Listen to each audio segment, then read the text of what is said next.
Ladies and gentlemen, the distinguished author, Mr. Aldous Huxley.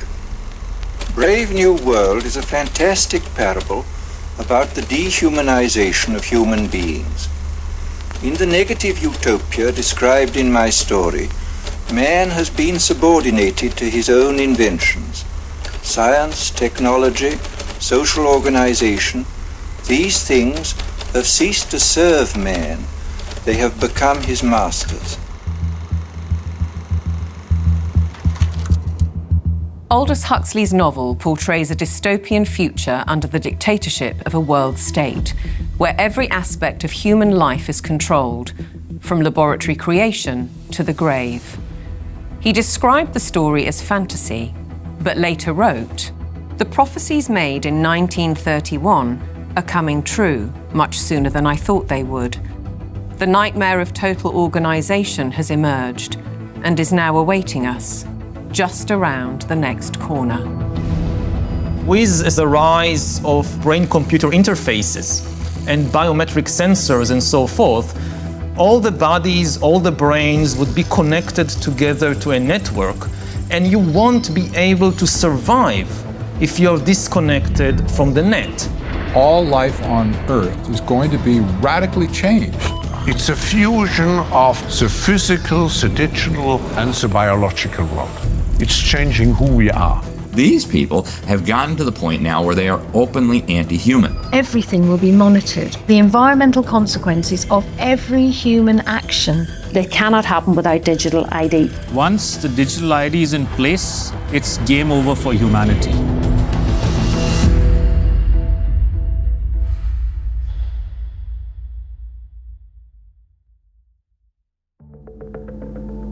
The ideology of a world dictated through science is deep-rooted.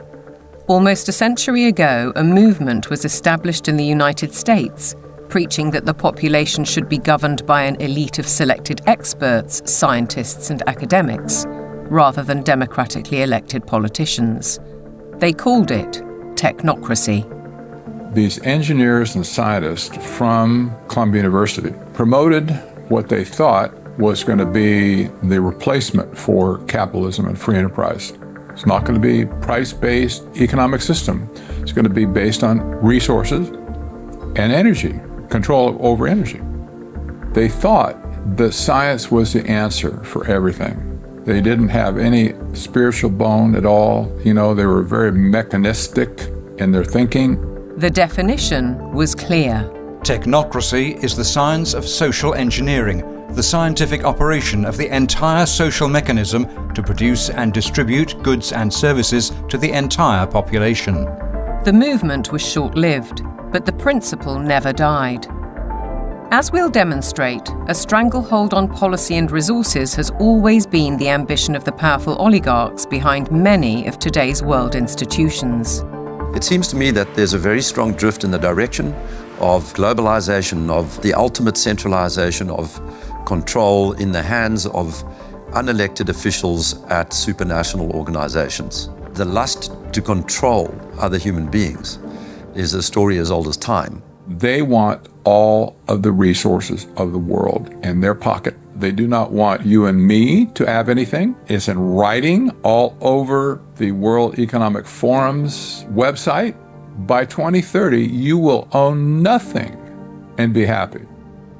That's an oxymoron. If you don't have anything in your name, you ain't going to be happy about it. The World Economic Forum may have called that infamous phrase a prediction, but it translates as a statement of intent on behalf of its global power brokers. The bigger picture is that an attempt is underway now to collapse liberal democracy and replace it with global technocracy. What I call an omni-war is now underway, which is to say that the transnational ruling class is literally, it's not a metaphor, is literally at war with the rest of humanity and has weaponized everything that it can. This is a coup. They can remove the power from the parliament and the legislative branch and consolidate it into a monetary system which has complete control. That control is now entirely achievable because the would-be controllers finally have the tools to execute it. total surveillance, artificial intelligence, digital IDs, and central bank digital currencies. The potential for social control is gigantic and potentially irreversible. What our experts are describing is a world commanded by an exclusive group of bankers and industrialists, affecting every aspect of our lives. What we eat, what we can buy, where we travel, where we live, and all bypassing democratically elected governments. You could be forgiven for thinking this is a grand conspiracy theory, but please consider this. The term conspiracy theory has become one of the most successful propaganda terms of all time in closing down discussion and debate. It's a thought-terminating cliche, but nevertheless, it's surprisingly effective when you try to calmly present evidence in a factual and reasoned manner. In this film, we will present evidence that the global takeover is not only possible, it's actually happening, and has been decades in the making. They plan to commandeer land, reduce farming, and radically change the food we eat, transform the supply of electricity, and then dictate how we use it, and replace currency with a system of credits, under their control. It's a classic template. To win the war, take control of food, of energy, and of money. And here's the key. All three strategies are built on the premise of a climate crisis caused by carbon dioxide, a gas that is actually vital for life on the planet. So what if the whole carbon narrative was one gargantuan lie? A political maneuver to establish their brave new world. A big lie is a lie which is told on such a scale that ordinary people simply would not imagine it to be possible. People with empathy can't fathom that a group of people would organize and engineer this kind of mass atrocity to get where they want to go. It should come as no surprise that financial kingpins are calling the shots. And it's certainly no conspiracy theory when banking executives spell out their intentions.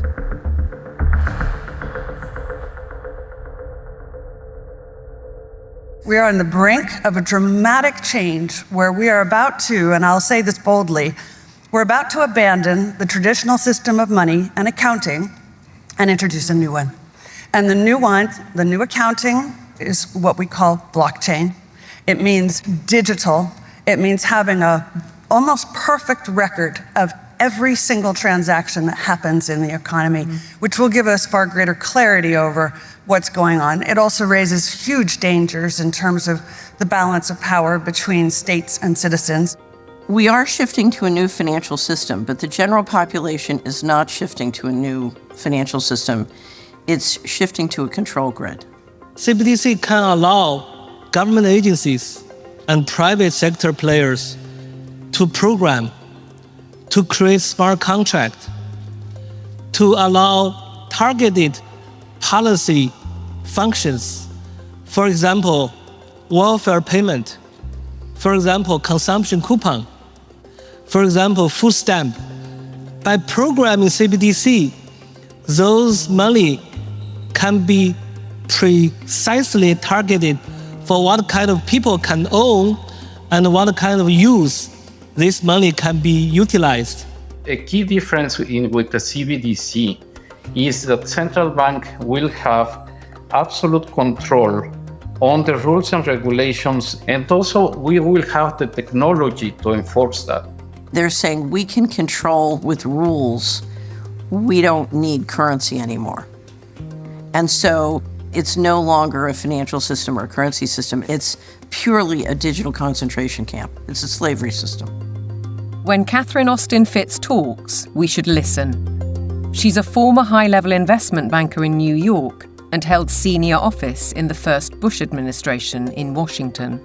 There may be 1,000 models of how it could work. But essentially, you will have, whether it's a banking account or a credit card, and it can be turned off and on. So my incentive system is not you go to work and work hard and you get money. My incentive system can be based on how you behaved in the last 5 minutes, on a 24/7 basis. CBDCs, as the name suggests, would be issued by central banks like the Federal Reserve in America and the Bank of England, not by high street banks. They would signal the end of cash, and every transaction you make would be transparent and held on a permanent database. Crucially, under a net zero regime, your carbon footprint could be at the heart of the system. We're developing, through technology, an ability for consumers to measure their own carbon footprint. What does that mean? That's where are they traveling? How are they traveling? What are they eating? What are they consuming on the platform? So, individual carbon footprint tracker. This can be the infrastructure for a carbon credit system. It's totalitarian control, and if people don't become aware of it now, it's going to be too late to backtrack from this. It's a ratchet system where it's very difficult, if not impossible, to backtrack. But why is now the time for change? Because the system is in crisis. It entered crisis in 2019. Mark Carney, he talked quite openly about how the international monetary and financial system had entered profound crisis and was effectively on its last legs. If you study the history of how the central bankers designed technocracy, essentially when they created the Fed, they said, look, this can't last forever. We're going to need, at some point somebody's going to get hip to this game. We're going to need another system. And I will say this, because I used to be part of that, I was born and bred to be a central banker. They plan ahead hundreds of years in advance. Predictably, the money brokers seem to hold all the cards. As a subtext, does the ruling class need to protect itself as artificial intelligence threatens mass unemployment? And what will happen to our existing assets if the banking system is collapsed and money disappears overnight? In an unknown future, one thing is certain. Digital IDs are essential to the project. If they become compulsory, data on every detail of our lives will be monitored, stored, and monetized. Nothing, but nothing, would be private. For younger people, often it's the case that they like technology, they're completely au fait with it, they enjoy it. So they don't see the dangers that technology can bring because, like a drug dealer does, you feed people, low levels of drug where it's all fun. And then later, when you have them addicted, you feed the hard stuff and that destroys their life. So in a similar way, all of this technology is currently pretty much nice, but when the central bank digital currency comes in and the control comes in and the censorship systems, then the younger people will realize all too late in many cases that they've walked themselves into a trap.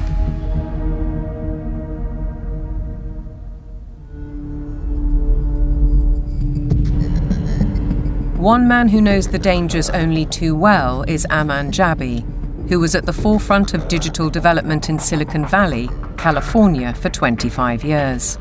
He left when he recognized the dark side of surveillance technology, choosing instead the peace and beauty of Montana. He's an expert in facial recognition. It's a technique that is used to uniquely identify the biometrics of any face. So, in a device like your smartphone, and most modern smartphones in the last 5 or 7 years, they have a 3D camera module in the front of the phone which you cannot see. Within that module is a near-infrared projector which projects tens of thousands of dots on your face. Those dots are then distorted based on the contours and the features of your face, and there's a near-infrared camera then takes a picture of that distortion, captures it, and then reverse engineers the exact profile of your face. In the longer term, facial recognition will be used to unlock your digital identity, which is going to be a tool of control for the agendas that are coming down the pipeline. Elements of that control are already with us. Alexa, good morning. Good morning. You are never alone in your home, and this is why. All your devices at home and all smart appliances, they are all connected on a wireless network. Many of these devices will have cameras, many will have microphones, and so they are monitoring everything all the time. Your smart appliances are communicating with the smart meter and sending it real-time usage data. If there's a Ring camera also in your home, a mesh network is formed and all your devices are being tracked within the home, its location, its usage, and all the data is going to Amazon servers. When you leave your home, all modern vehicles are connected to the internet, so your automobile is being tracked all the time. When you're going under a string of smart LED poles and smart LED lights on the highway and in the streets of your towns and cities, those form a wireless network and are tracking your vehicle. They are tracking all the devices on you, from smartphones to smartwatches when you're walking on the streets. So data is being collected 24/7 continuously on every human being whenever you are within these wireless networks. And it's obviously not good for health also because of all the electromagnetic radiation. In the long term, the plan is to pretty much lock up humanity in smart cities, which is kind of a superset of a 15-minute city. They've sold all the state and local governments and countries that smart cities are about sustainability and the good of the city. But in reality, the language from the UN and WEF and their white papers is all inverted. So, air monitoring is really about limiting mobility and no car ownership. Right? Surveillance, control via LED grid is why the smart lighting is there. Water management is about water rationing, noise pollution is about speech surveillance, traffic monitoring is about limiting mobility, and then, of course, energy conservation is all about rationing heat, electricity, and gasoline. Another concept one should be familiar with is called geofencing, and think of it as an invisible fence around you, where you cannot go beyond a certain point. And that will be related to your face recognition, digital identity, and access control. Your smart contracts, SoftBrick can turn off your digital currency beyond a certain point from your house. Our world has been turned into a digital panopticon. That means you can be monitored, analyzed, managed, and monetized. Surveillance capitalists are already making billions of dollars selling our information to big corporations, because this kind of detailed knowledge enables them to predict and influence our behavior. Worse, our children are being exploited. There are a lot of board games and other games that are already in the market and have been for over 2 years that have cameras inside and underneath these LED screens that are observing and scoring and emotionally calibrating the faces of all the children. So are all the iPads that they use in schools. They're all manipulating children's behavior by what they display on the screens. And child data is big business. There's a concept called social impact investing, which people should read up on. If your kids are in schools, they are already being traded on Wall Street in real time. They can bet on groups of kids whether they're going to be successful or not, whether they're going to become computer scientists or environmental engineers.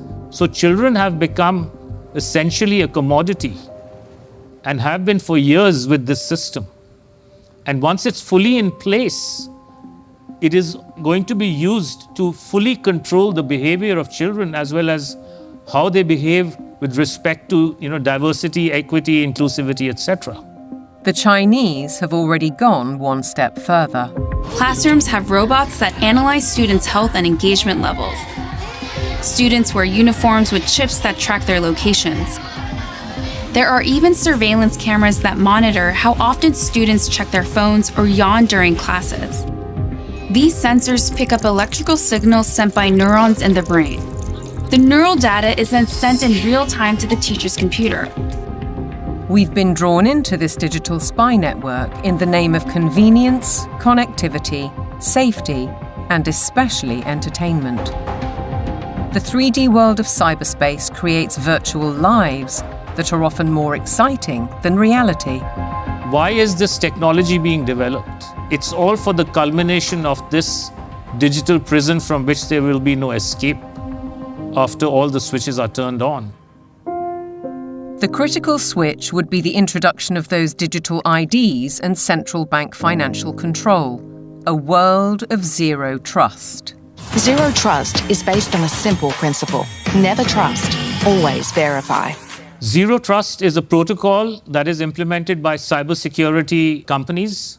And what it really means is we don't trust you, and you have to prove who you are all the time, 24/7. So think of it as going from a world of implicit allow to default deny. In tomorrow's world, once Zero Trust is implemented in, say, retail, everything will be behind plexiglass doors with a 3D camera, and it'll only be unlocked through your digital identity and facial recognition if you have the available carbon credits in your digital currency. If you've reached the limit of your allowance, it could be access denied. This would apply to fuel, to travel, to meat and dairy products, to clothes and other consumer goods. Because everything in life could be valued by its carbon footprint. Even access to the internet could be denied. So the new world of Zero Trust is really a world of locks. It's like an inverted prison. You are supposedly free to roam about, but everything you want to access is behind lock and key.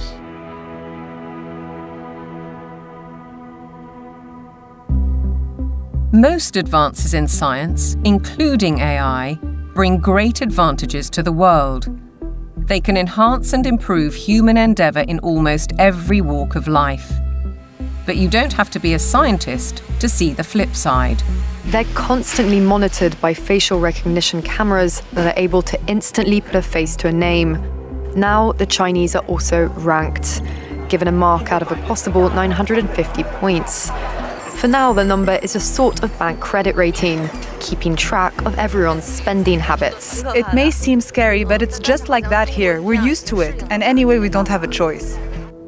If you think this couldn't happen in the West, ask yourself why so many cameras, smart poles, and 5G networks are being installed in your neighbourhood. In London, the police are using facial recognition surveillance.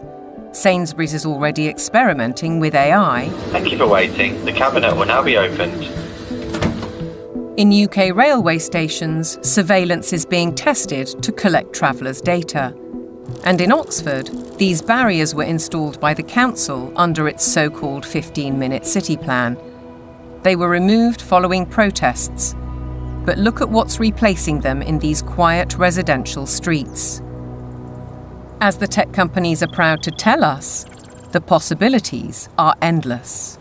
We've developed the camera into a sensor. The camera does not only capture video, it can now start to count, measure, and detect. With deep learning capability, the camera is able to generate accurate and trustworthy data and send notifications in order to take action, all directly from the camera. And since our cameras have open technology, well, we can work with different analytic partners from all over the world and together do just about anything we want. Note that they can do just about anything they want.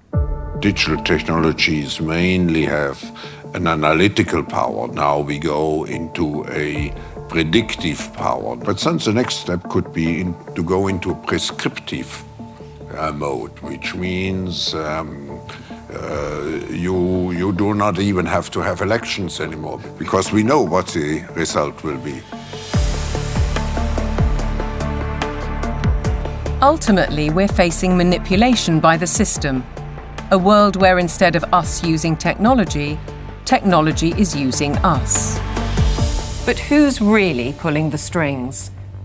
Banking and oil dynasties like Rothschild and Rockefeller inevitably get mentioned, as do the modern-day big tech masters, including the ubiquitous Bill Gates. David Hughes takes a wider view. It's those who own the means of production, who are capable of magicking money out of thin air, who control the media, and all of the other means of production, which have now been weaponized against the rest of the global population. Catherine Austin Fitts, the banking insider, adds a sinister thought. If you know their name, they're not at the top. Either way, it's a story of power, money, and manipulation by a small group of people who share common interests. and a belief that the world needs top-down control for maximum efficiency. As we'll see, it could result in the destruction of the farming industry in favour of laboratory foods, and a shortage of electricity because of the race to net zero. Net zero means the impoverishment of ordinary people. It means fundamental changes to their lifestyles, and the politicians are not being honest with the people about it. Surprisingly, the blueprint for transformation is woven into the United Nations Agenda 2030, ostensibly a vision for a better world. Excellencies, ladies and gentlemen, I say again that taken together, the 2030 Agenda for Sustainable Development and the Paris Climate Agreement provide humanity with a master plan for a sustainable way of life on this planet. New York City, late September 2024, the setting for the United Nations Summit of the Future, a gathering of member nations to reinforce and accelerate Agenda 2030 and its 17 Sustainable Development Goals, or SDGs. The plan has a broad spectrum and is full of worthy ambition. But behind those deliberately bright and colourful boxes lies a darker theme, a shifting of influence and potentially power towards unelected world bodies. The strategy goes back well into the last century, and pressure is growing, because the goals are far behind targets set at the grand relaunching in 2015. 17 inspiring Sustainable Development Goals, the SDGs. Our aim is clear, our mission is possible, and our destination is in our sights. To end poverty and hunger, address inequality, protect our planet, and build a life of dignity for all. It appears to be a noble and ambitious programme for a perfect world. And who could argue with those aspirations? But critics insist the goals are not what they seem. Alex Newman is a journalist and broadcaster who's been investigating the issue for 15 years. He has his own way of interpreting the rhetoric. You have to learn to speak what I call UNEs. You have to know what the terms mean if you want to truly understand what is being discussed. When they talk about peacekeeping forces or the peacekeeping role of the United Nations, they're actually talking about the war-making capabilities of the United Nations. So you have this Orwellian doublespeak. When they talk about transparency, more often than not, they're talking about eliminating your privacy. Human rights is another very, very good example. They make very clear in this document that your rights can be restricted under the guise of public order or morality or whatever the case may be. And so they're saying, here's your rights, but by the way, they're not really rights. We can revoke them at any time. The UN is filled with contradictions like this. Like, for example, when they talk about gender equality, right? A normal person in the Western world thinks gender equality means a woman has a right to earn money, to own property, to have all the rights and privileges that a man would have. When you look at the individuals who lead this movement within the UN, you're talking about radical feminists. You're talking about people who are very interested in dissolving the nuclear family. As you dig into these goals, it's very clear we're dealing with something far more nefarious. Once you look past the marketing slogans, the kind of warm and fuzzy, we're going to end hunger, which again is just window dressing, you realize that this is actually a blank check for totalitarian global control. Author and campaigner, the late Rosa Koire, called out the plan more than a decade ago. It is the biggest public relations scam in the history of the world. But it's far more than that. It's a blueprint. It is the action plan to inventory and control all land, all water, all minerals, all plants, all animals, all construction, all information, all energy, all means of production, and all human beings in the world. What can be measured can be managed and ultimately monetized. In fact, a study at Yale University has calculated that the natural assets of the world are worth $5 quadrillion. Is this the basis of the new world monetary system? And is it the deep underlying reason for the United Nations project to rewild 50% of the Earth by 2050. They talk a lot about biodiversity. They want you to think of like, oh, we're going to preserve the toucans and the parrots and the lizards. But when you actually dig into this, what they're talking about is creating, and they're working on it now, an international database with virtually all of the genetic material of all of the species on the planet. And then they want to start mixing and matching it. Bill Gates, ultimately, and his buddies want to end up in total control over all life on the planet. Is it a coincidence, then, that Bill Gates has become the largest private landowner in America while planning to build smart cities in which to corral the general population? What is indisputable is that the oligarchs of global business are embedded in United Nations policy. They don't care about the planet. They care about getting in. Finance goes to where it gets the greatest return. There's a move into the green finance. It's all about profit. It's not about the planet. This is not conjecture. Under the guise of climate change and net zero, vast fortunes are already being amassed. Take carbon exchange markets. Companies emitting excess carbon dioxide can buy credits from businesses that are carbon negative. But increasingly, many are paying a high price to offset their emissions against land schemes.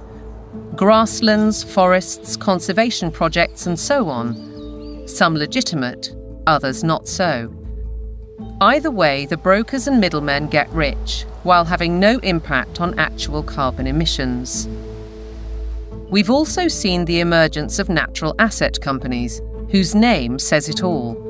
They identify the asset and then issue shares in that asset out of thin air, essentially. And they can sell it to financial institutions, asset managers, sovereign wealth funds. And then they go public and have an IPO, and that funding is, they say, meant to preserve the natural asset. But elsewhere, they say that their main purpose, like so much else, is to generate profit for shareholders.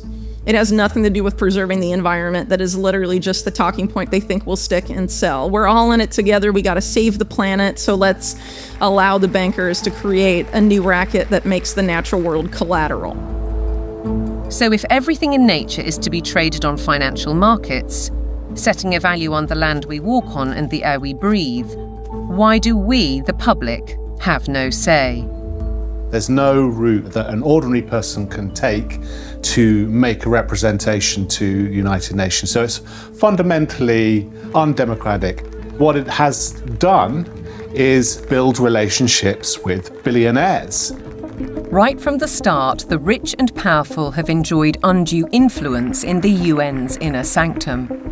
In fact, the Rockefeller family part-financed its headquarters in Manhattan. To hand you, Mr. Lee, my father's check. Thank you, Mr. Rockefeller.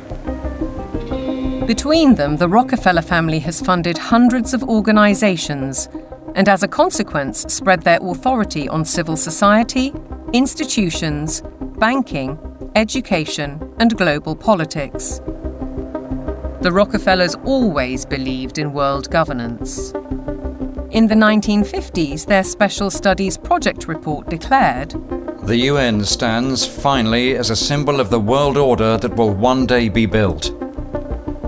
In 1973, David Rockefeller co-founded a non-governmental organization which still carries international power today, the Trilateral Commission. Its stated objectives revived technocracy and in turn planted the seeds of the UN's Sustainable Development Agenda. They said at the time that they were going to create a new international economic order. It was all over the literature. The goal of the new international economic order was not to get richer in the sense of money. They knew even back then that eventually the fiat currency system of the world was going to disintegrate. So the goal became to actually capture the physical resources of the world. All wealth historically has come out of the ground.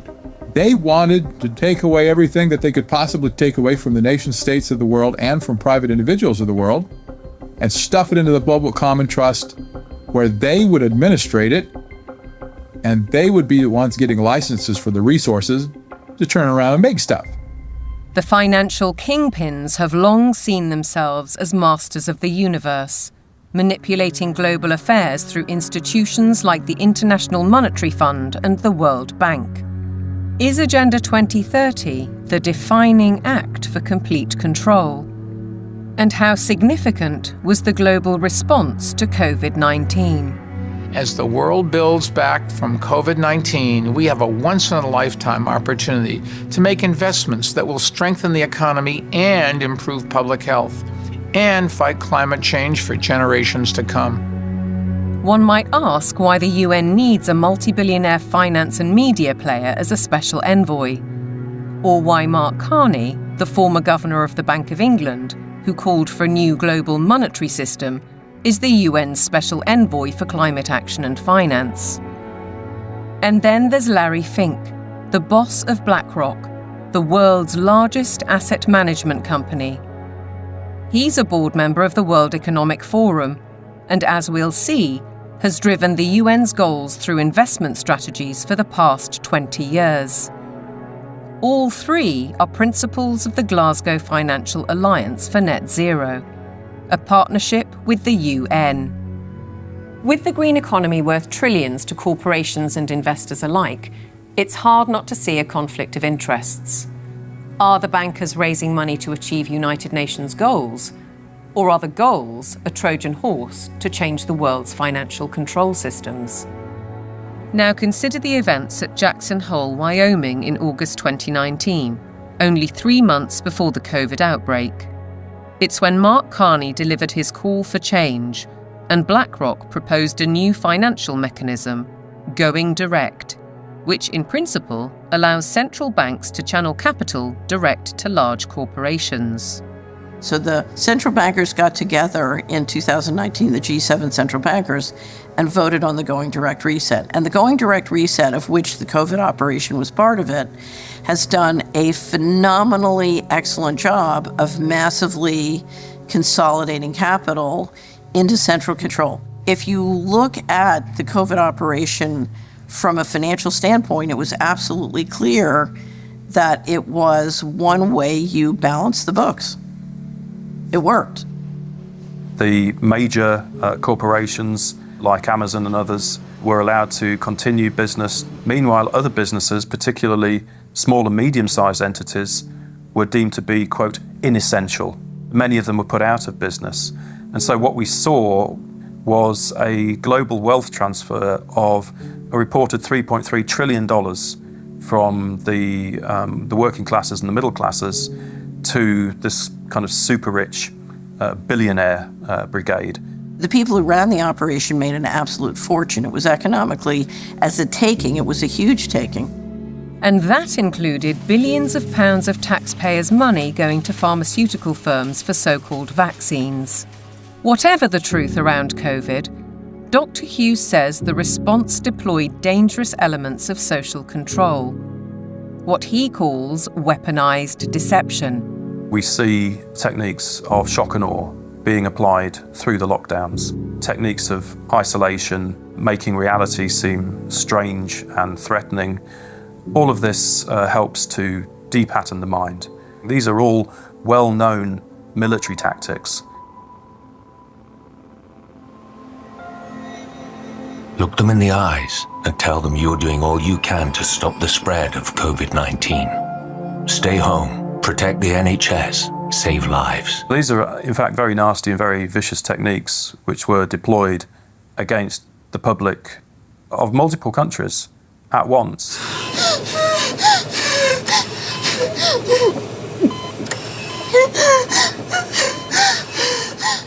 These are forms of serious psychological abuse.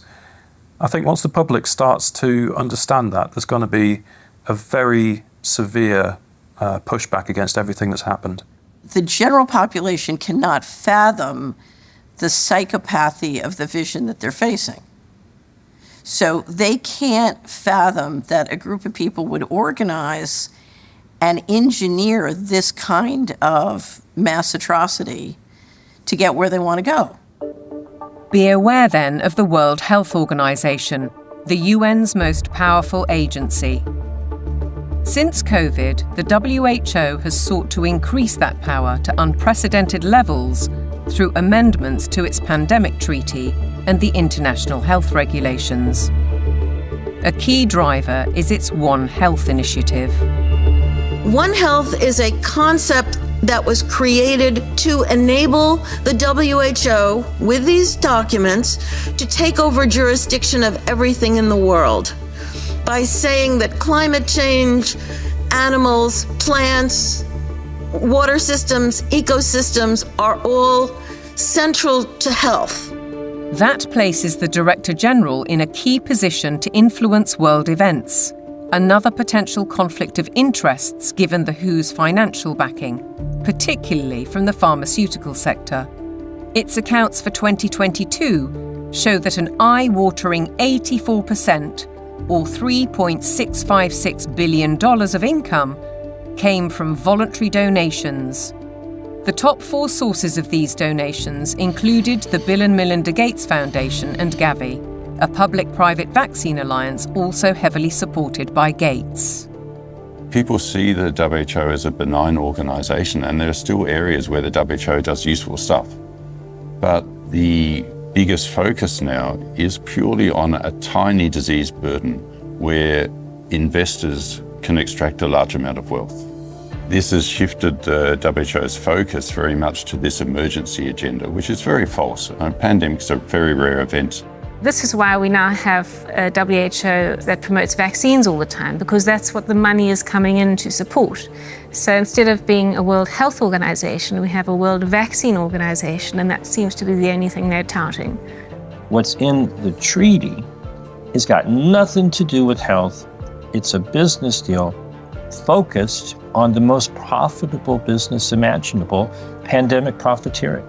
The other part of it, they're setting up a huge surveillance network. We're talking about $31 billion a year. They have to surveil for variants of viruses, and they will find them. They just have to decide there's a threat, not even a real harm. Experts are preparing for what is known as Disease X, or the next pandemic virus. They're creating a supranational, self-perpetuating pandemic industry.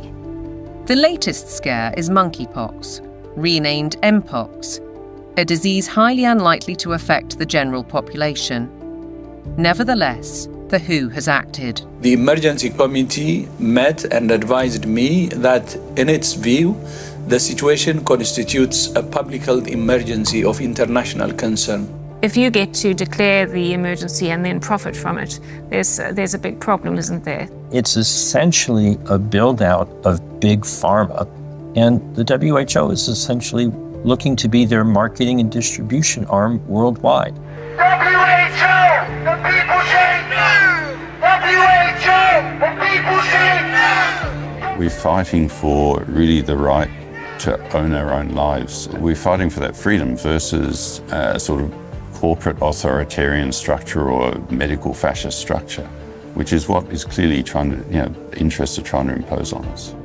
Changes to the WHO's regulations are expected to be voted through in the coming months. As we speak, the UK government is fully behind them.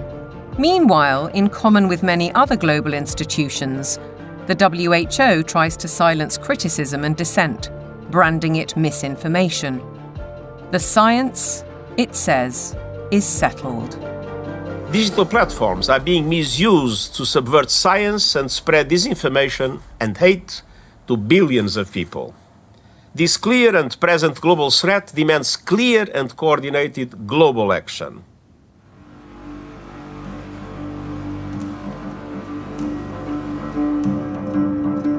I have a little rule of thumb for diagnosing a centralization scam. If we can detect 1, a propagandized global crisis, 2, admitting only global solutions, and 3, with dissenting voices viciously silenced, then we know with absolute certainty that we are dealing with a scam. Control, dictate, eliminate debate, the hallmarks of a totalitarian regime. And nowhere is the cold ambition of corporate dominance more evident than with the World Economic Forum.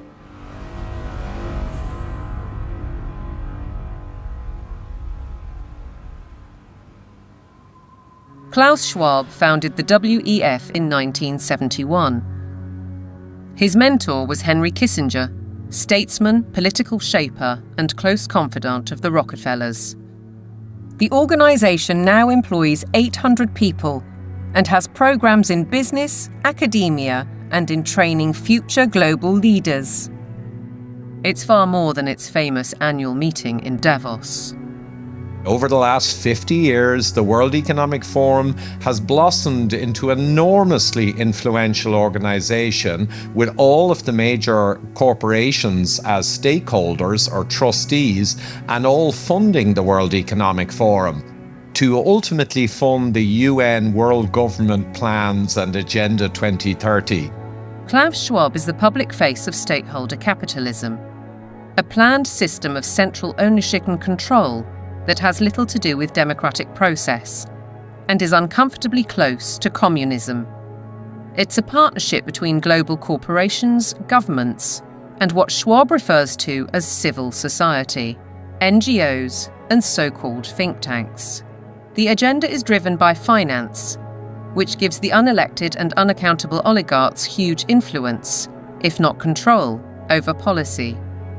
The UK's Prime Minister, himself a one-time member of the Trilateral Commission, has already declared his interest. You have to choose now between Davos or Westminster. Davos. Why? Because Westminster is too constrained, and it's closed, and we're not having meaning. Once you get out of Westminster, whether it's Davos or anywhere else, you actually engage with people that you can see working with in the future. Westminster is just a tribal shouting place. Starmer seems to forget that he is elected by the people, to serve the people through Parliament. That's his democratic duty. And while he refuses to listen to our farmers, he entertains the globalists in Downing Street and publicly doubles down on his philosophy. I'm determined to deliver growth, create wealth, and put more money in people's pockets. This can only be achieved by working in partnership with leading businesses like BlackRock to capitalise on the UK's position as a world-leading hub for investment. To underline the influence of non-elected, unaccountable policy drivers, consider this document from 2004. It was commissioned by the UN and produced by financial institutions, including the World Bank. It cited research by the WEF. The result was the emergence of environmental, social, and governance metrics, ESGs. The ESG is an attempt to turn financial power into governance without going through the democratic process, without the normal process of making law. ESGs allow major asset management companies such as BlackRock to impose ideologies on businesses and consumers across the world through their investment strategies. BlackRock's billionaire chairman and CEO, Larry Fink, also a board member of the WEF, remember, is clear. You have to force behaviors. If you don't force behaviors, whether it's gender or race or just any way you want to say the composition of your team, you're going to be impacted.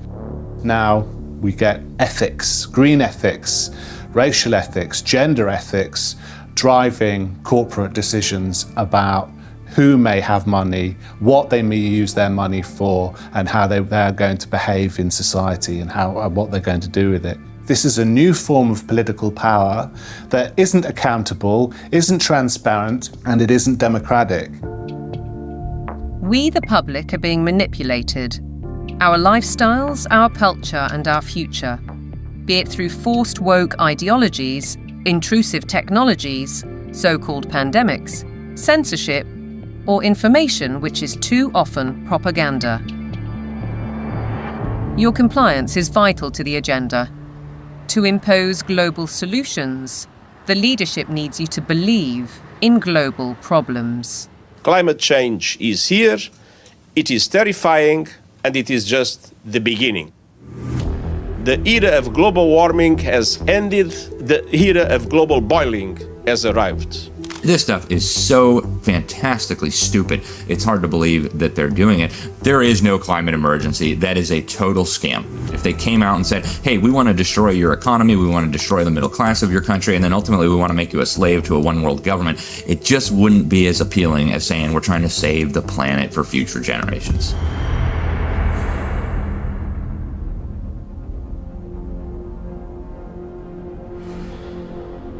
...2024, with the hottest day on record and the hottest months on record, this is almost certain to be the hottest year on record. And the masterclass in climate destruction. Statements such as that are amplified by emotional footage from all over the world. But is any of it true? I do not think there's a climate crisis, and I base that on all the evidence and the climate data sets that we build to answer questions just like that. We actually use satellites to monitor the global temperature, the true global temperature of the atmosphere. And we find there is a rise. It's about 1.5 degrees per century, which is certainly something that's manageable and the Earth has seen before. Compared to the 19th century, which was about the coolest century in the past 10,000 years, we're warmer. But we're about the same as we were 1,000 years ago, and certainly cooler than we were about 5,000 to 8,000 years ago. John Christie is a highly regarded climate scientist who developed the measurement of accurate temperature records using satellites. His evidence is critically inconvenient to the climate change industry. I'm not popular in most of the climate community, that's for sure, because much of the climate community depends on climate model results. Tens and hundreds of millions of dollars have gone into that industry of climate modeling, and I show, well, you folks have failed. But yet they prop up the entire political world that tends to support this. In 2017, I came to work and there were 7 bullet holes in our office suite. And so some people are pretty upset that the evidence that we build and show that can stand the test of time and can stand up to cross-examination is just not going along with their issues and their desires.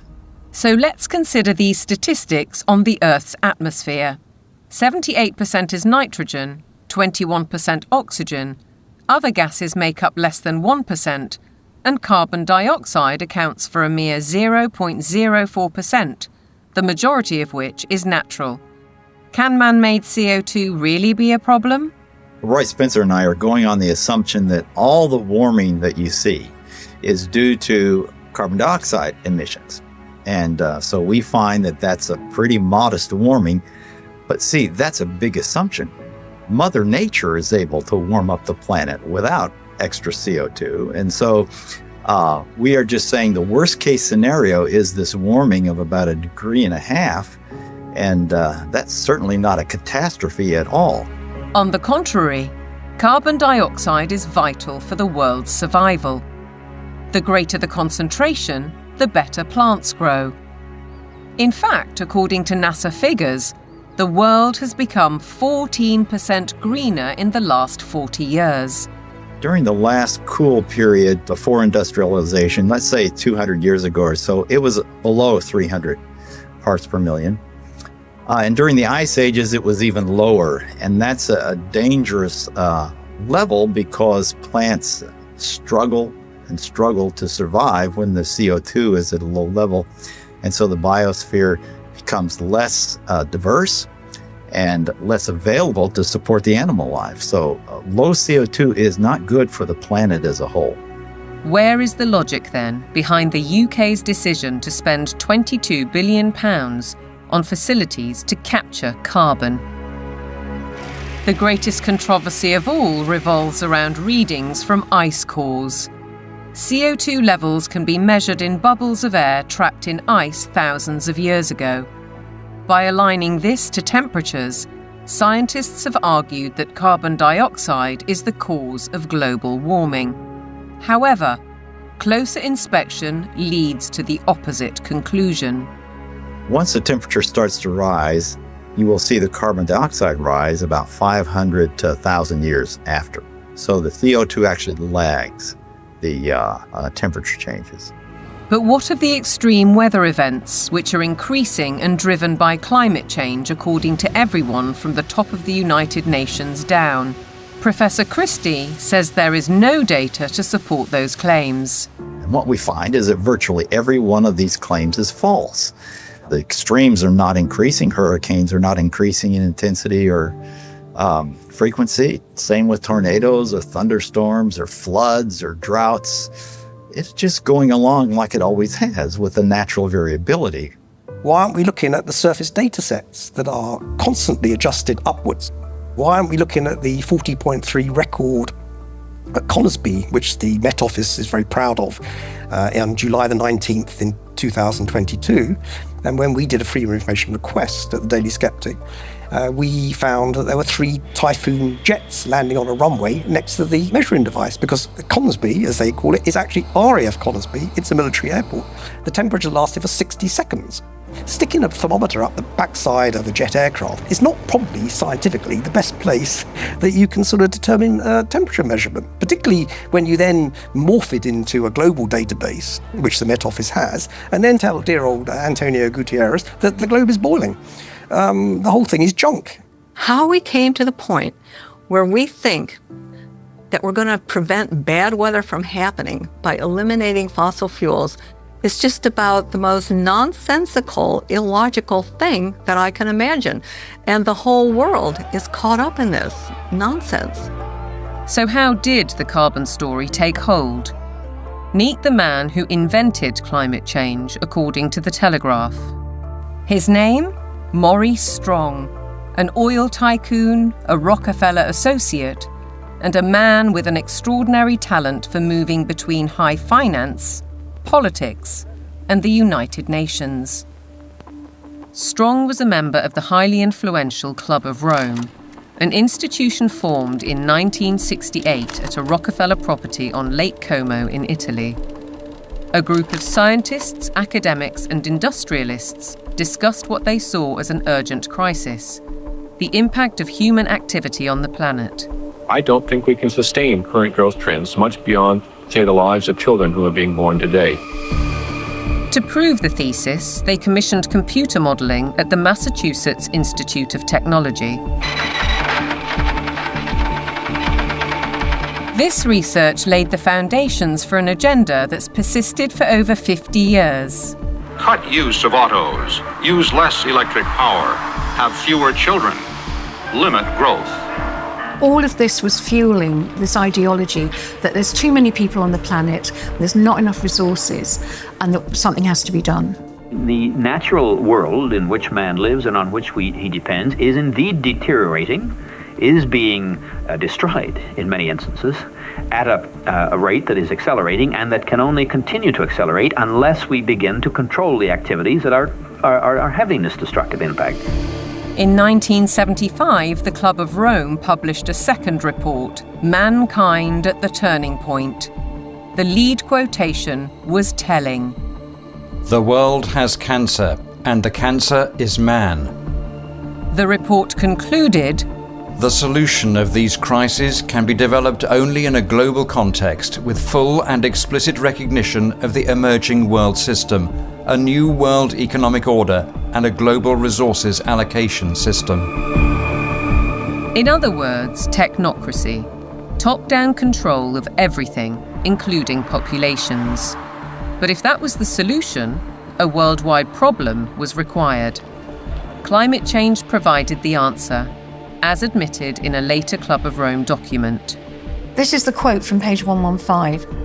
In searching for a new enemy to unite us, we came up with the idea that pollution, the threat of global warming, water shortages, famine, and the like would fit the bill.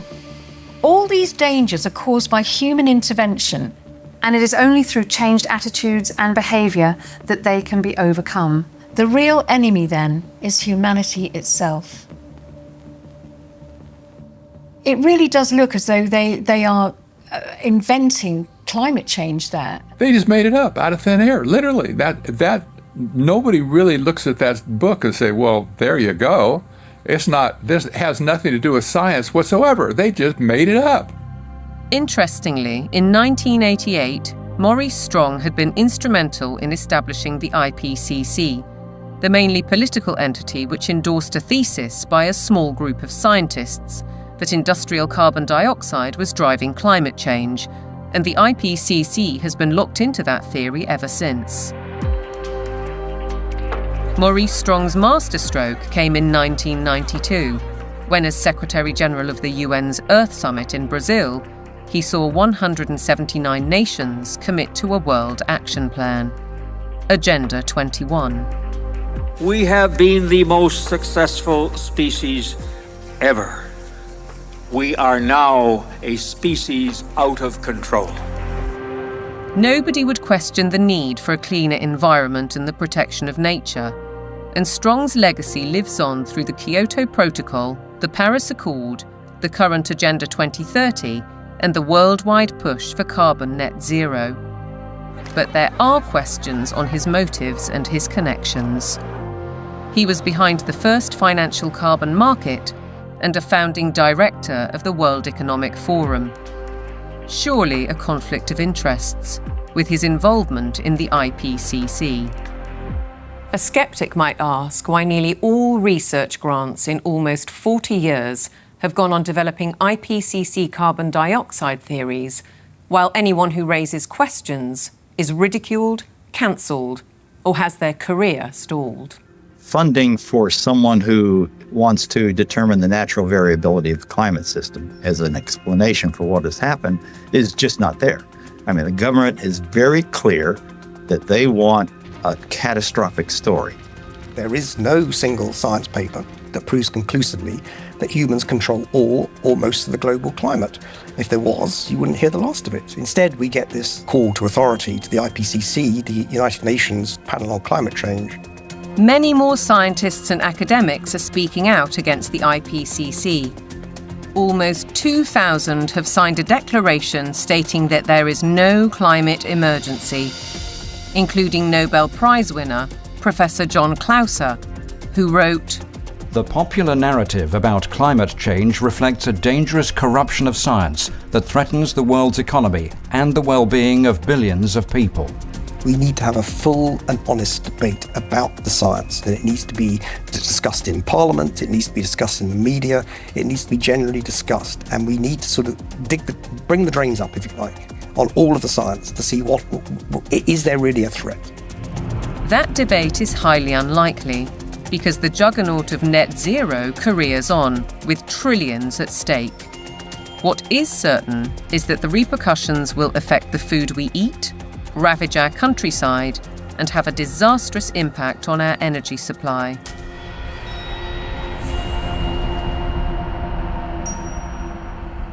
If you cannot set a credible course for net zero, with 2025 and 2030 targets covering all your operations, you should not be in business.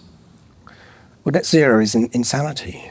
It's pure insanity. I mean, the idea that you can remove 85% of the world's energy, which comes from hydrocarbons, within less than 30 years and replace it with the sunbeams and the breezes. It shows a complete lack of economics, societal effect. It shows a simple lack of the progress that we've made over 300 years. Nevertheless, net zero is enshrined in UK law, with the government passing the Climate Change Act in 2008. A 100% reduction in emissions by 2050 from 1990 levels was included later in a strategy document. But experts argue that the policy is fatally flawed. Europe's mad dash towards net zero is effectively economic suicide. Politicians are purposely impoverishing ordinary people, purposely deindustrializing Europe, where companies are forced to move to countries where they have access to cheap energy, whether it's the US who frack and therefore have cheap gas, or whether it's to China, which is still predominantly producing from non-renewable, especially coal. It is literal economic suicide. China continues to open new coal-fired power stations to drive the factories that manufacture wind turbines and solar panels, which are then sold to the West. As a result, China emits almost 30% of global greenhouse gases, while the UK is responsible for less than 1%. In essence, carbon emissions are merely transferred to another part of the planet. And while China gets richer, UK households face a bleak and expensive future. What it will effectively do is price ordinary people out of having access to electricity at a time they want and a price they can afford. The core problem is that neither the infrastructure nor the technology exist to provide a constant supply of electricity.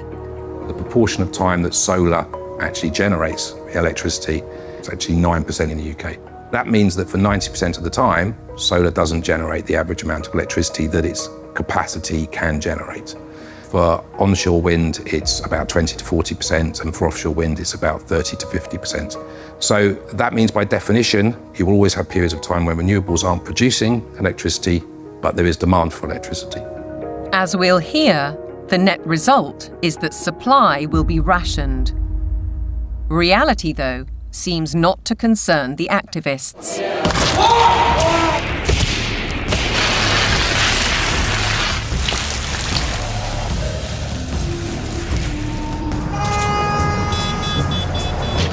I'm here because I don't have a future.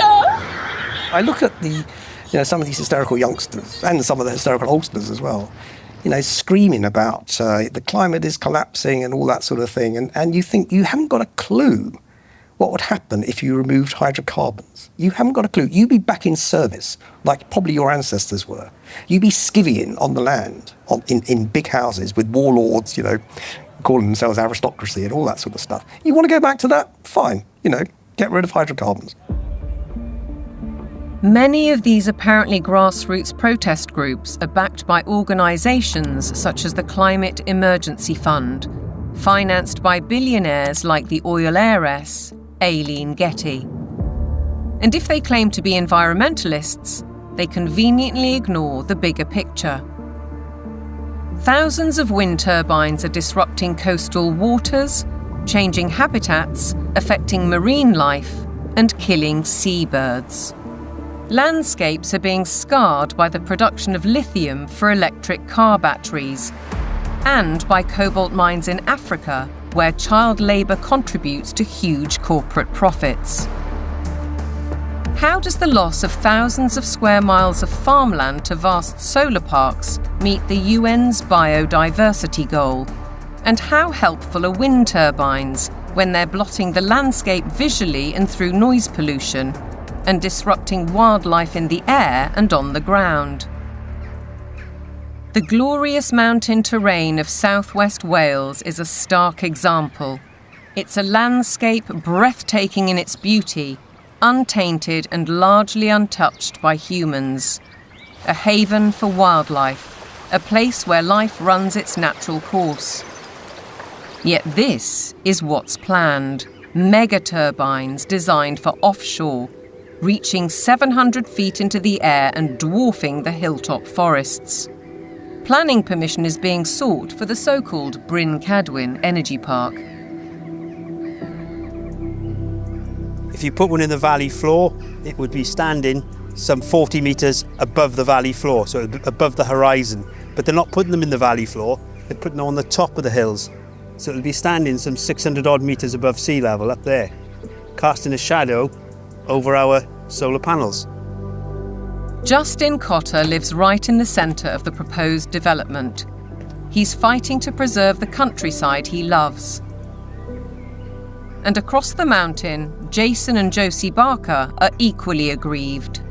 It feels very much like it's exploitation, using the climate crisis narrative as its supporting evidence. So it feels like it's being abused in a tremendous way, and there's going to be a lot of destruction done in the name of doing good, which really just seems utterly backwards.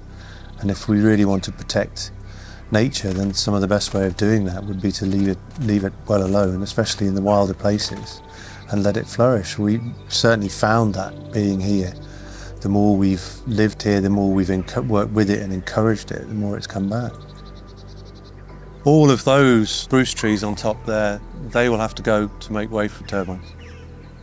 All of that. All of this spruce will be gone. To build a 230-metre turbine in that location, it's going to take some crane to lift the 240-tonne nacelle onto the top of the tower some 180 metres up. So they'd have to stabilise all the ground for the crane, stabilise the ground for the actual turbine, put in a concrete plug basically in the ground of some 1,000 tonne of steel, 4,000 tonne of concrete, just as a base. They'll need to be lit. It'll take away the dark skies. It's totally devastating. It would just be catastrophic damage and destruction. The roadways up through these valleys, they're Welsh valleys, they're all twists and turns. They're going to have to straighten out the valleys. Where you've got steep hills, they're going to have to level out those hills. There's a 200-metre drop into the actual valley itself. So they're going to have to create gradients that machinery carrying 400-tonne loads can actually traverse and get up. The locals argue that there are much better ways of creating clean energy, such as solar panels on industrial sites. Areas of natural beauty should be respected. This is about preserving and protecting this sacred land. We need to speak up and protect the environment. It's just tremendous amount of damage in the name of saving the planet. It does make you ask the question of what is it we're actually saving if we're paving it over. It doesn't make any sense at all in my head.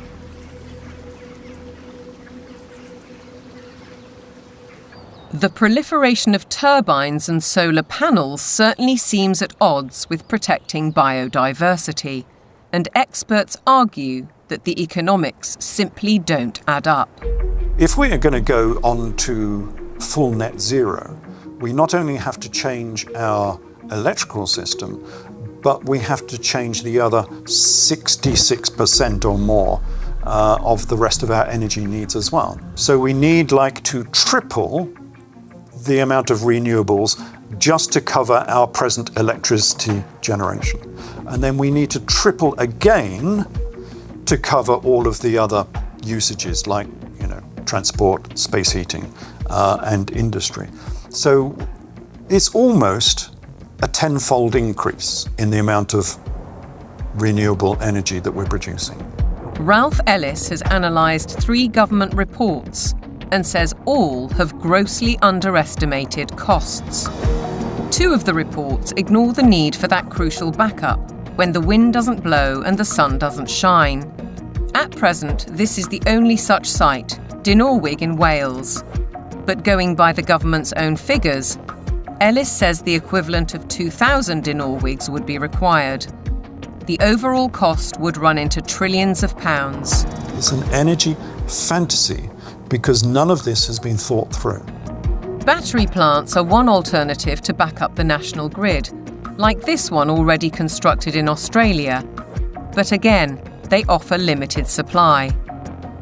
We're facing a situation where, if fossil fuels are eliminated, it will be impossible to maintain a constant supply of electricity. You can't instantly put on new supply, so what you have to do is control demand. And to be honest, they're quite open with this. If you look at the National Grid's latest paper on this, they talk about demand management. And the system is, electricity will only be available at a price you can afford when the wind is blowing and when the sun is shining. And when the wind isn't blowing and the sun isn't shining and the 1 or 2 hours of battery storage have been used up, the way they will reduce demand is by simply increasing the price of electricity so that demand falls to the available level of supply. Part of the control that the government has, or part of the means by which it can manage the demand, is through the use of smart meters. Effectively, smart meters allow them to do minute-by-minute pricing, which means that as the intermittent renewable production goes up and down, they can effectively change the price at which you can use electricity. So essentially, it's going back to pre-industrial age where the weather determines our lifestyles and our energy use. A government-sponsored report from the UK Fires Organisation agrees that targets will not be met and therefore electricity usage will have to be cut. They say we'll have a quarter of the power by 2050, and they say there'll be no travel, there'll be no meat or no beef lamb. There will be restrictions on clothing, and we will live in mud huts. And it's not an exaggeration, they use the word earth. The United Nations use the word bamboo, impacted earth, soil detritus. This is what they're writing. But what of the claim that renewable energy will be cheaper? Not so, says Derek Bertelsen. We can also look at the accounts of these renewable energy companies. And what we see if we look at those is that the cost of production is considerably higher than the market price of electricity. And therefore, without these subsidies, these renewable companies would go bust. Ironically, the anticipated reduction in supply comes at a time when demand is about to skyrocket, with the explosion of surveillance systems and artificial intelligence. BlackRock's Larry Fink predicts that by 2030, data centers will use 30 times more power than a single city. Where's that power going to come from? Are we going to take it off the grid? What does it mean for elevated energy prices for everybody else if it's that? I think it's going to represent some huge societal questions that we have not addressed, the negative side. Forget about the use of it, but just the generation of it is massive power. If the race to net zero will affect our energy, it could also have a devastating effect on our food, as global policies and the march of corporations accelerate.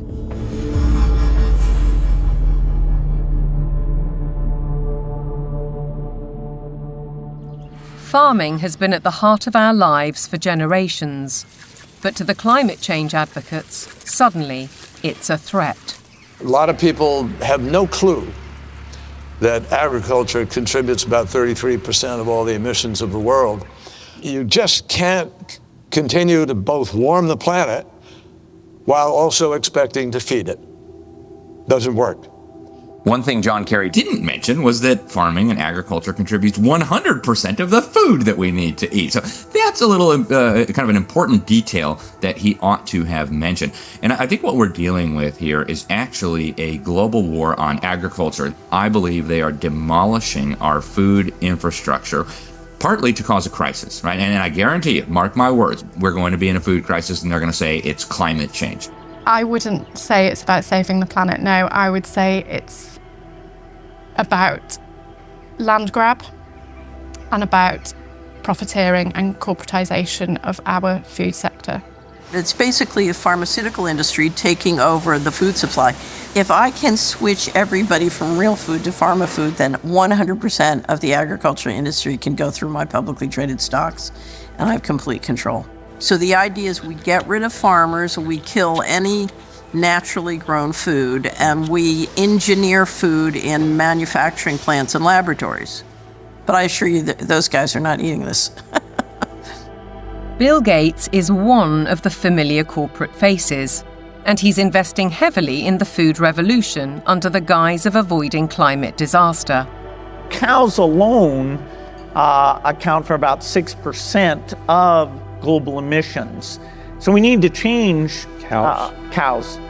And while he talks up the perceived problem, Gates is pouring money into the supposed solution: artificial meat and genetically modified crops. Crucially, anything that is invented or altered can be patented. The core of his agenda is he wants to do in agriculture and pharmaceuticals, by the way, what he did in the computer world. True power, massive, incalculable wealth comes from owning intellectual property and then monopolizing it. They want to make it so that every single organism that is used for food is ultimately under their control, either through the 3D printing or through this genetic manipulation. So we're moving now very rapidly toward this totally centralized food system where a tiny handful of corporate interests in bed with totalitarian government will dominate the food supply so that there is only a giant public-private partnership with total control of all food, all energy, and I believe water will be next. While the global machinations continue, thousands of farmers fear for their livelihoods. And the new UK government's first budget has multiplied those fears. By reducing relief on inheritance tax, they're penalising those who would want to pass their farms to sons or daughters. The National Farmers Union described it as a disastrous budget for family farms that would snatch away the next generation's ability to carry on producing British food and see farmers forced to sell land to pay the tax. For Kelly Seaton, concern goes well beyond her family farm in Cheshire. It makes me feel incredibly sad that the dairy and meat industry is so vilified. You will never find anything as nutritionally complete as milk and meat. The food that is going to replace milk, meat, and all of the other products that we produce in this country is going to be very nutritionally lacking. They will starve us from nutrients, and then the pharmaceutical companies will probably pick up the slack on that, all of which create a profiteering circle. No Farmers, No Food was set up to campaign against untenable net zero and climate change policies. Farmers, says Kelly, are being dealt a deeply unfair hand. When cows are blamed for climate change, it does make you question everything. And I think this is where a lot of farmers are waking up to the fact that there's a lot of lies being told to us. The problem with the current carbon system is that a lot of big corporations are offsetting their carbon. So most dairy producers now especially, but other farmers as well, are having to record their carbon footprint on systems that aren't fit for purpose. They are woo-woo figures pulled from the sky, quite frankly, and then the big corporations are using that data to offset their carbon so that they can look better, again, at the same time as beating us with a stick and saying that we're the ones killing the planet with these girls. The methane emitted by cows' digestive system is part of the argument against them, but Kelly says that's just hot air. The grass that they eat would produce the same amount of methane whether they ate it or not. Okay, they do speed that up, but the other thing they give us is this, muck, which we put on the fields to fertilise the fields and reduces our reliance on buying in fertiliser. 200 miles to the south, Ed Rhodes farms 188 acres of Devon countryside.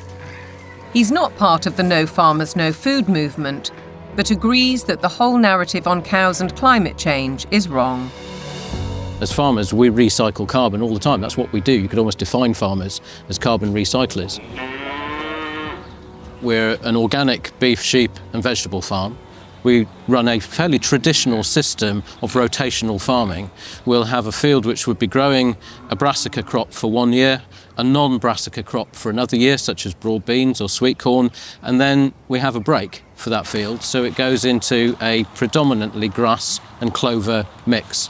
That allows the soil to recover from the work that we've done with it while we've had the vegetables growing.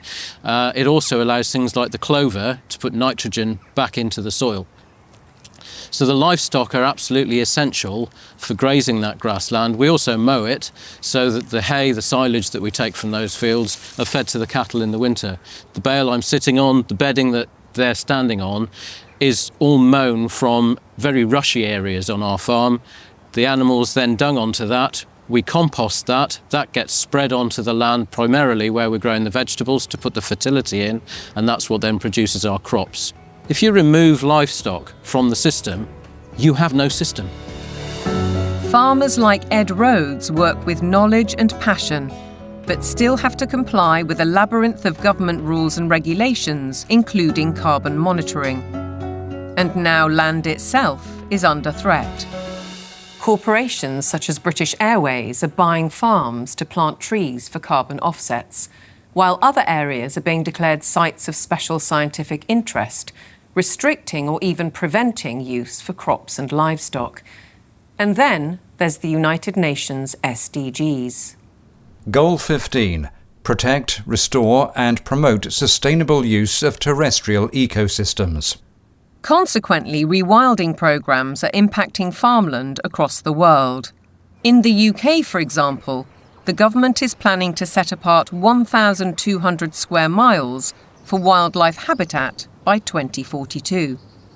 That's an area almost as large as Cornwall. And in America, dams are being removed and river courses reopened, disrupting water supplies for crops. Goal 13 states, take urgent action to combat climate change and its impacts. As a result, the Dutch government plans to close 3,000 farms to meet EU emissions targets, drawing widespread protests. And in Denmark, farmers face paying £80 for every cow they own in a world-first tax on meat. Goal 7.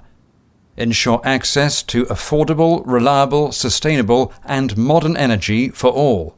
One result: cultivated land is disappearing under vast solar parks. How does this square with the UN's biodiversity goals or even ending hunger? Maybe they're questions for Ed Miliband, the UK's Secretary of State for Energy Security and Net Zero. He's cleared the way for a huge solar park on prime farmland in East Anglia, an area big enough to site 1,745 football pitches. It's a crime to take food productive land out for solar panels, which are unrecyclable, potentially not that productive going forward, and not feed the planet. It is absolutely catastrophic. We've gone from being 78% self-sufficient in 1984 to now less than 60% self-sufficient. I think it's about 54%, which I think is set to fall even further this year.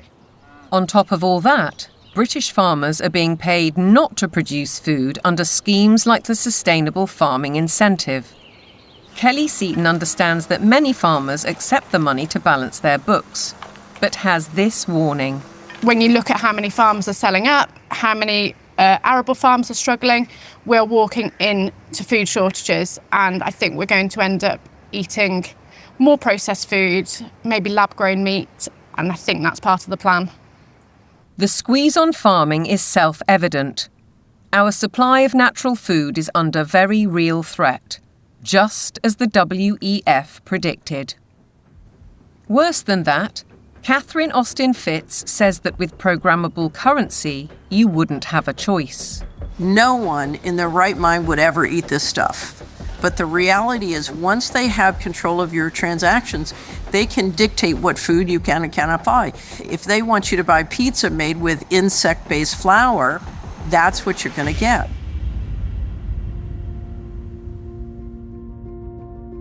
There's an energy crisis. Even though there is an abundance of energy, there's a food crisis, even though there's plenty of food to feed the world. There's a water crisis, even though 70% of the Earth's surface is covered with it. There's an air crisis where CO2 is declared the enemy of mankind, even though it's necessary for life to exist on Earth. There's a resource crisis, even though there are abundant resources to support everyone. What's with us here, you know? Who created all these crises? They did it. Just as clear as the nose on my face. It's all been a sham. All the essential things of life, they've been declared to be scarce, because things that are scarce you can control.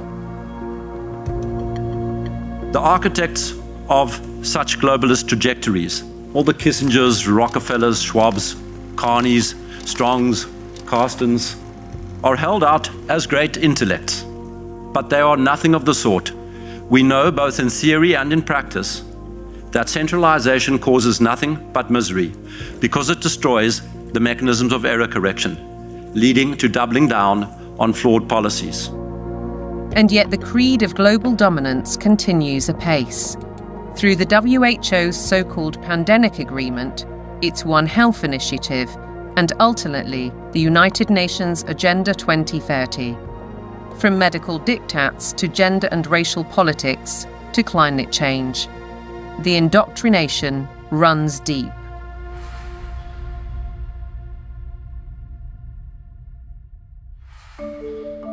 Local councils have been sucked in by the tentacles of global power, encouraging them to spend vast amounts of time and taxpayers' money on climate schemes, without challenging the rationale.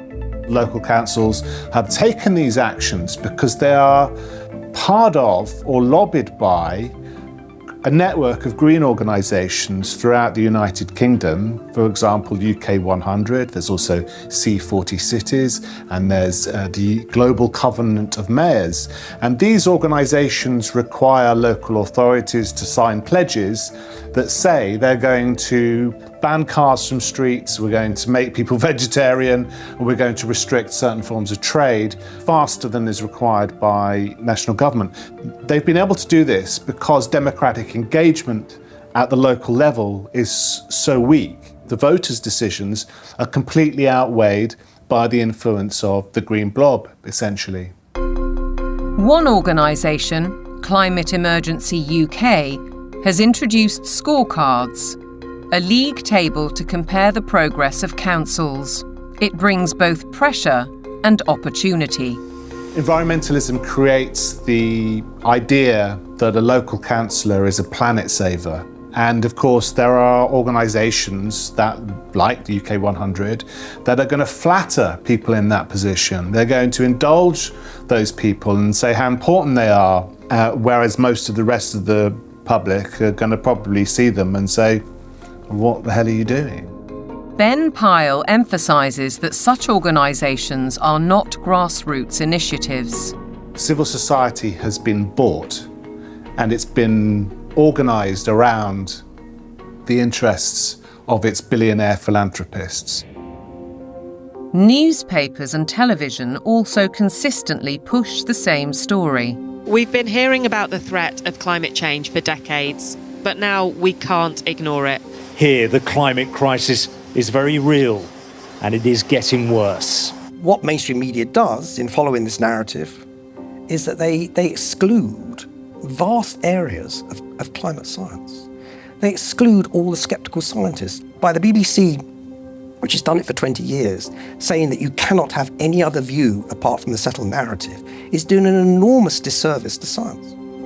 Journalists and broadcasters are schooled in the carbon doctrine by organisations such as the Carbon Literacy Project, which claims to have trained 1,000 BBC employees. Meanwhile, Sky joined forces with the psychologists of the Behavioural Insights team to produce this initiative: How the Power of Television Can Nudge Viewers to Decarbonise Their Lifestyles. The recommendations included: give green content more screen time, more salience in plots and scenes. Use kids' content to encourage positive environmental behaviours amongst children and their parents. How then can we possibly expect impartiality in reporting? Rather, we're served with propaganda, statements that nobody seems willing or able to question. It is unequivocal that human activities are responsible for climate change. I can take current media and almost any climate story I can write, I think, a very effective counter. It's like shooting fish in a barrel. This is endemic to a media that is ill-informed and has an agenda. The agenda is to promote alarm and induce governments to decarbonize. There's an organization called Covering Climate Now, which is a nonprofit membership organization. Their mission is to promote the narrative. They will not allow anything to be broadcast or written that is counter to the narrative. Among the 500 plus media partners on the Covering Climate Now website are Reuters, Bloomberg, ABC, CBS, MSNBC, NBC, Channel 4 News, The Guardian, The Daily Mirror and The Lancet, as well as several British universities. Funders of Covering Climate Now have included the Rockefeller Family Fund, the Rockefeller Family and Associates, and the One Earth Fund. It's true that the mainstream media only report one side of the story and that most of them are in the pocket of the powerful people who are trying to implement these changes. I don't question that at all. But it's also true that people are listening to them less and less and reading them less and less. We see independent media people with much larger audiences than mainstream papers. And I think that phenomenon will gather pace now. That rise in independent voices has seen institutions like the UN, the WEF, big tech companies and broadcasters like the BBC wage war on what they call mis, dis and malinformation. They don't appreciate views they can't control. The fight for truth is on.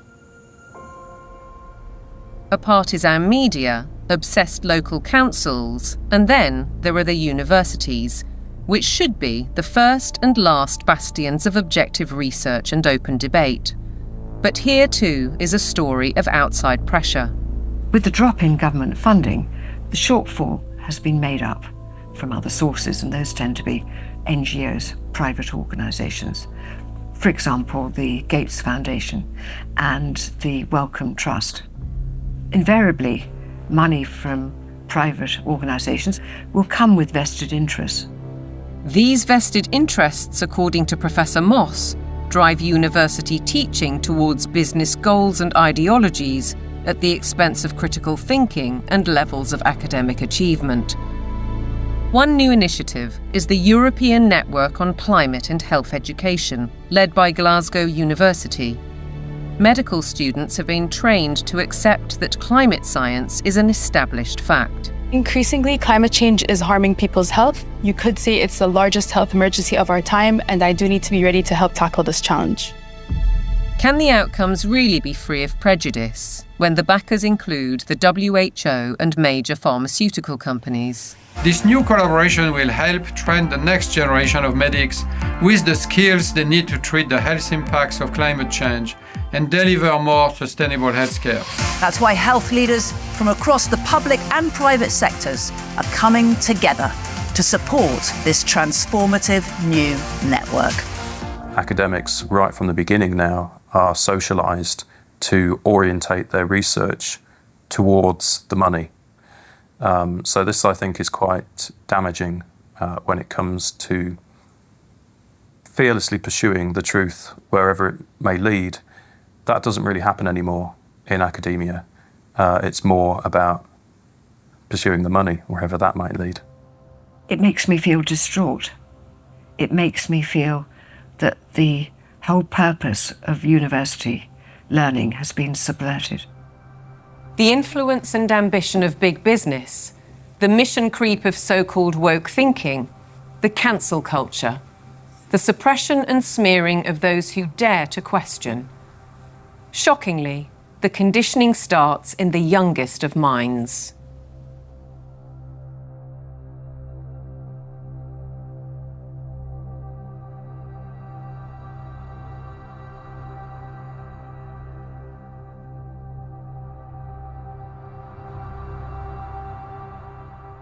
All aboard for Global Goals!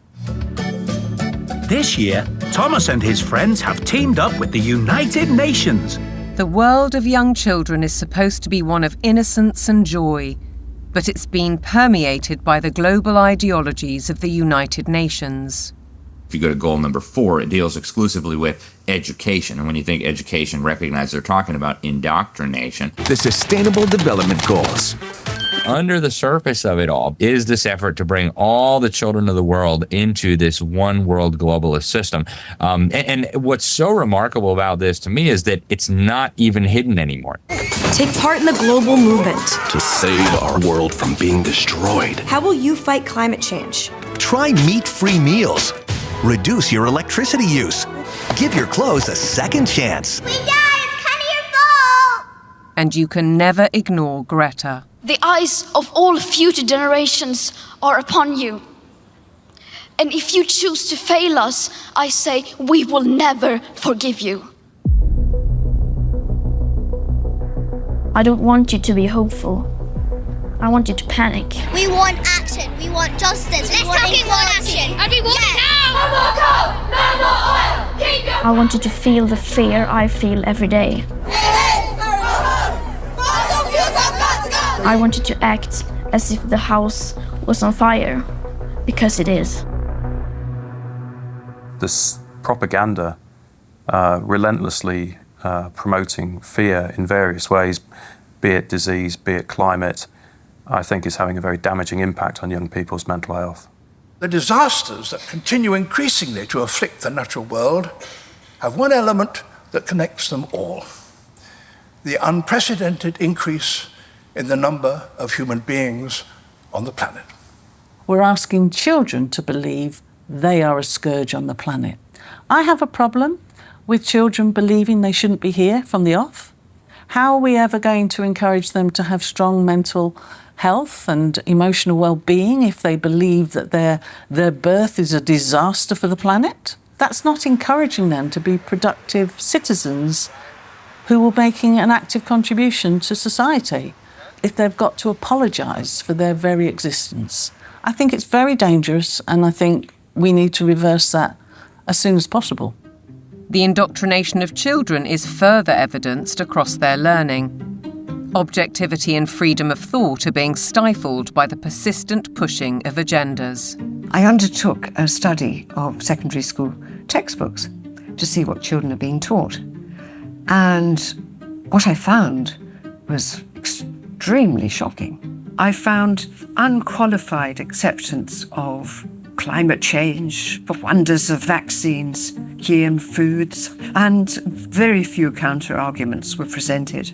If you cannot produce this information that's in the textbooks, you cannot succeed in the school system. If a student undertaking a geography exam, for example, doesn't talk about man-made climate change, then they're very unlikely to hit the top marks.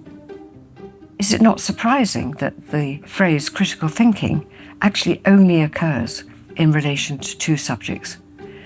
One is art and design, and the other is history. Other than that, it's completely absent from the national curriculum. If we have a dumbed-down syllabus, we're actually stunting children's brain capacity and brain potential. While parents may not be fully aware of these issues, many are concerned at the growing trend of gender politics, including transgendering. One former head teacher says his local authority advised teachers not to use the words boy or girl for fear of misgendering anyone.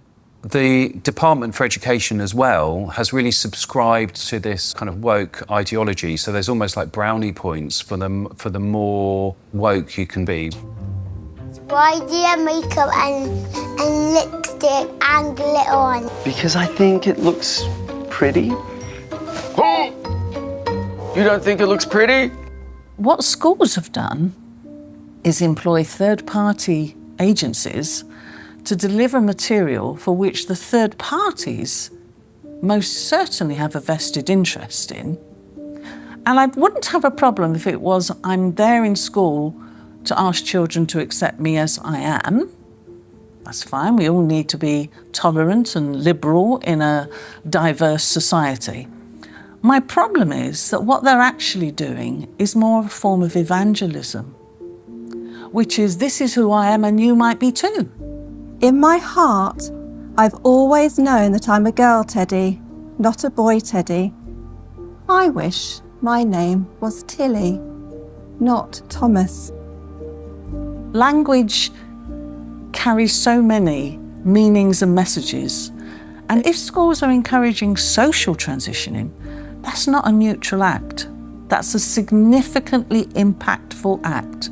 Dr. Fraser is also highly critical of the World Health Organization's recommendations, suggesting that 4-year-olds should learn about sexual stimulation. It's harmful. They don't need to know it. And in fact, for those children who are perhaps victims of adult abusers, how will they ever know the difference between what is happening within the home if they're encouraged to also explore that part of themselves within a school curriculum? What do we do with an organisation like the United Nations or the World Health Organization if we take our orders from them about what is suitable education for our child? How do we say, no, we're not doing that, we want a change? Teachers are sent on courses to embrace the diversity dogmas, and many buy into them. But Fairclough says that those who don't keep quiet for fear of reprisals. it's a dereliction of duty. It's a dereliction of their legal as well as their moral duty to safeguard children against harm. I can certainly say I feel very let down by the teaching profession because I am not hearing people speaking out on behalf of the children. A one-world dictatorial education, a dumbing down in the classroom, fluidity of gender, the impact of technology. Are our children being groomed for a life in the digital prison? Today, nobody has any idea what to teach young people that will still be relevant in 20 years. As computers become better and better in more and more fields, there is a distinct possibility that computers will outperform us in most tasks and will make humans redundant. And then the big political and economic question of the 21st century will be, what do we need humans for? Or at least, what do we need so many humans for? Do you have an answer in the book? At present, the best guess we have is keep them happy with drugs and computer games. But this doesn't sound like a very appealing future. A chilling forecast, and one which echoes Brave New World, in which the oligarchs did indeed provide drugs and entertainment so that people learned to love their enslavement. Yet there are even darker clouds on the horizon, the spectre of transhumanism. In a sense, it is that final piece of the puzzle. If you want to gain total control over everyone and everything, then you actually ultimately need to be able to implant technologies inside human bodies. And that's exactly what's taking place. Artificial intelligence, the metaverse, near space technologies, and I could go on and on. Synthetic biology. Our life in 10 years from now will be completely different, very much affected, and who masters those technologies in some way will be the master of the world. These modern technocrats seem wedded to science and technology at the expense of our human spirit and ingenuity. They aspire to a data-driven world which is robotic and predictable in every sense, with no room for creativity or individual choice. But if the goal is, and always was, population reduction, maybe they're right on track. We feel too afraid to have kids because we feel that we're heading towards civilization breakdown. People under the age of 35 are more likely to report climate change as a reason not to have children. I've decided not to have kids to do my part for climate change. If I don't think the future is worth anything, then I'm not going to have children. If I think it is worth something, I will have children. I think these ideas have spread like bad viruses, and there's been a lot of investment in promoting some extraordinarily weak ideas. Sitting at the top of all of these very bad ideas is one giant one, which we can call anti-humanism. Transhumanism, the trans phenomenon, net zero, lockdowns, population reduction, all of these ideas are basically the ugly stepchildren of anti-humanism. They are, as I read it, essentially two competing ideas in the world at the moment. One is that humans are the best feature of the observable universe, the only creatures capable of creative thought and generativity and of creating explanations for how reality works, that humans ought to be revered and ought to be cherished, that we should plan for their flourishing, that we should be planning for the flourishing of as many people as possible, that human agency ought to be respected, that civil liberties ought to be respected, and that the imposition of top-down, one-size-fits-all policies on humanity is completely incompatible with that kind of worldview. Set up against them are people who regard humans as the scum on the surface of the little blue dot, people who regard humanity as some kind of blight, people who believe that the earth needs rights to protect it from these horrible humans. And I think it is a deeply sad reflection of the state of our societies that so many people live in the latter camp, but I'm definitely not one of them.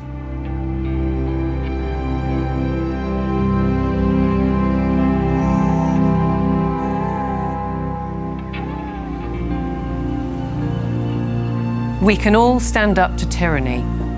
We can and must fight for the things that truly matter. The people we love, the fairness we'd like to see, and the personal freedoms we'd like to experience. We should not be bullied, nor should we accept the influences of those who would split our society, be it by race, by gender, by culture, or anything else we hold dear. And perhaps we should start by limiting our reliance on technology and remembering how creative we can be.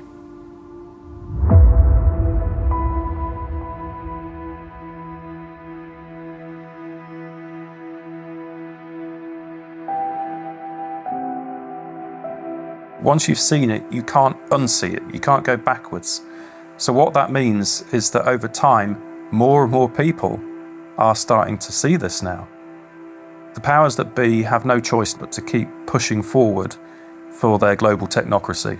They're the ones who are attempting the controlled demolition of liberal democracy. They have only one route they can go, and they are tobogganing towards disaster. On the other side, we the people have no choice but to fight back against all of this. I don't expect that we're going to just be able to tell the truth indefinitely without consequences, but we must continue to do it. We must, for the sake of our children, for the sake of humanity, for the sake of generations yet unborn. We have no option but to stand against this evil. If you look at where this thing is going, I'm not going there, okay? And whether God takes me out or the leadership takes me out, I don't care. I'm not going there. And the only way we cannot go there is if we can find a better pathway. And the only way we're going to find a better pathway is with transparency. If I want to live as a virtuous human being, I need to live amongst people that are free. And if one understands that one mustn't live on their knees, even if you have to die on your feet, you must share truth, because truth is the weapon for free people.